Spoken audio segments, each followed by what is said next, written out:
Hello. I'm back from a 3-day mini vacation where I joined the Rabona TV book club and absolutely slammed some Disc and Slam.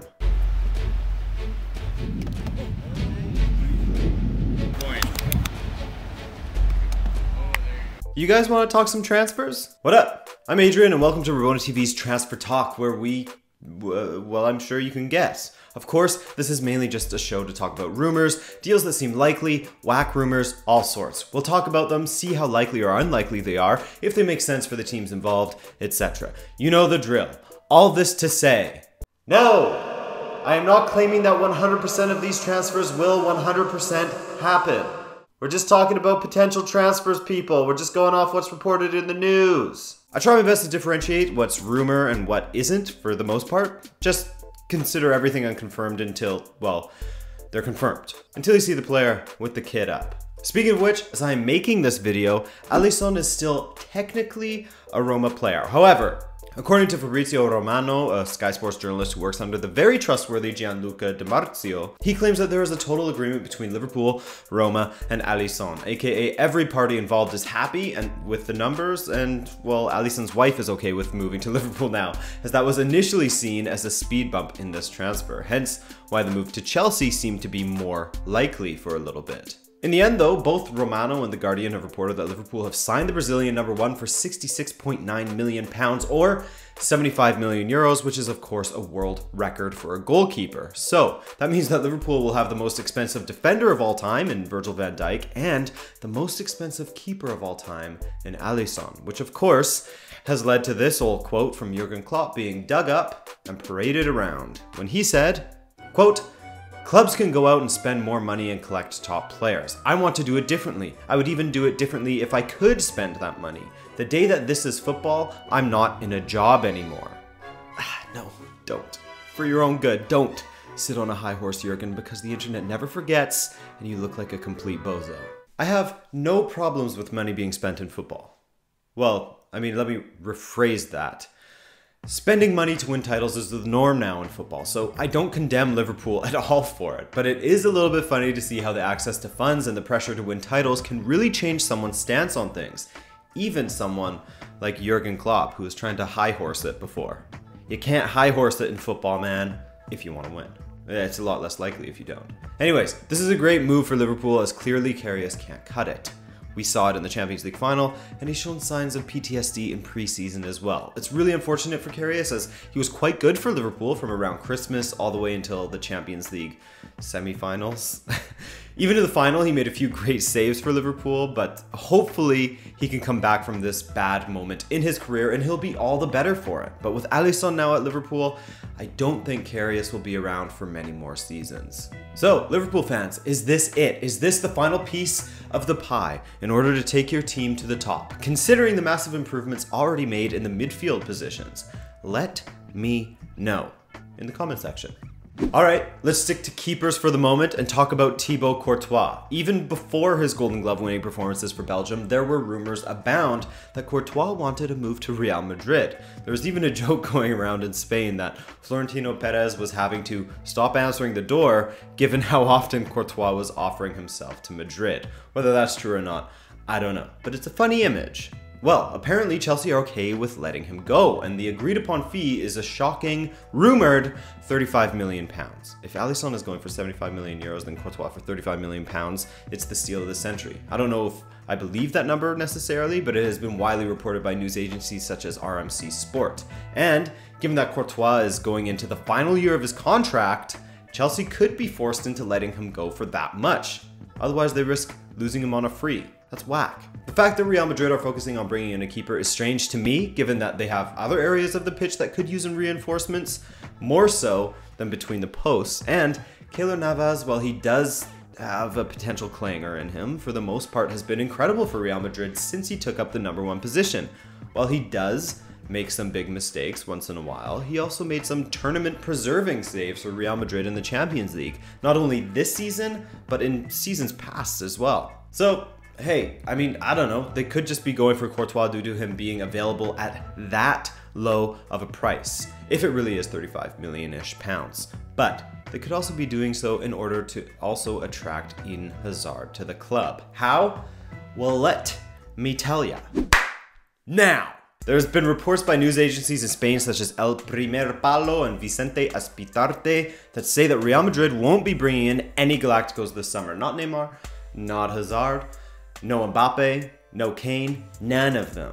However, with Courtois' future seemingly close to sealed in Madrid, and with Courtois also adding fuel to the fire by saying that wherever he goes, Hazard must follow, Hazard had this to say following the third place playoff against England. Quote, "After 6 wonderful years at Chelsea, it might be time to discover something different. Certainly after this World Cup, I can decide if I want to stay or go, but Chelsea will have the final decision. You know my preferred destination." Ooh, I mean, if that doesn't make it obvious enough to you, I'll tell you. It's Madrid. He's saying that he would like to switch things up and go to Real Madrid. To me, it seems like it could happen, and with Madrid not having made any big signings lately, this one makes sense to me. Hazard is still just 27. He's at his peak right now, as he has exhibited at the 2018 World Cup when he was given a free role. He killed it with that free role, took that free role and ran with it. So you can see how we're being fed conflicting information. I personally don't believe the report that Madrid won't sign a Galactico this summer, as to me, it would be crazy not to after losing such an important player in Ronaldo. And during Odriazola's unveiling, Perez was quoted as saying, "We have a great team that is going to be strengthened by exceptional players." Is that a compliment to Odriozola or a hint at who they might be bringing in? Well, ESPN, take what you will from them, but they have reported that Madrid are going to table an offer of £200 million for both Courtois and Hazard. Both players had a strange season, but Chelsea in general had a strange season, so you can't really judge the individuals based on that in this case. Hey, let's stay with Chelsea for a moment, as Alfredo Pedula is claiming that there's going to be a lot of changes going on at Chelsea with potential exits and arrivals abound. 2 exits we just spoke of, but apparently Alvaro Morata could be leaving for Milan. I don't really see this one happening. Yes, he did have a rough introduction to the Premier League last season with some poor performances, but it was just that, an introduction to the Premier League. Give him a chance, guys. I think he will be determined to stick around and prove himself this season, as he definitely doesn't want to be the striker that has bounced around 4 clubs in what, 4 years now?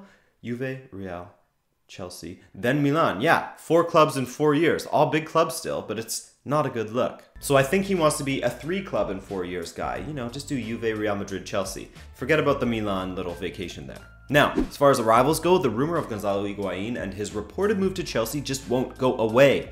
Apparently, Juve are willing to let him go for anywhere between 50 to 65 million euros. Quite the deficit from the 90 million euros they paid for him 2 seasons ago.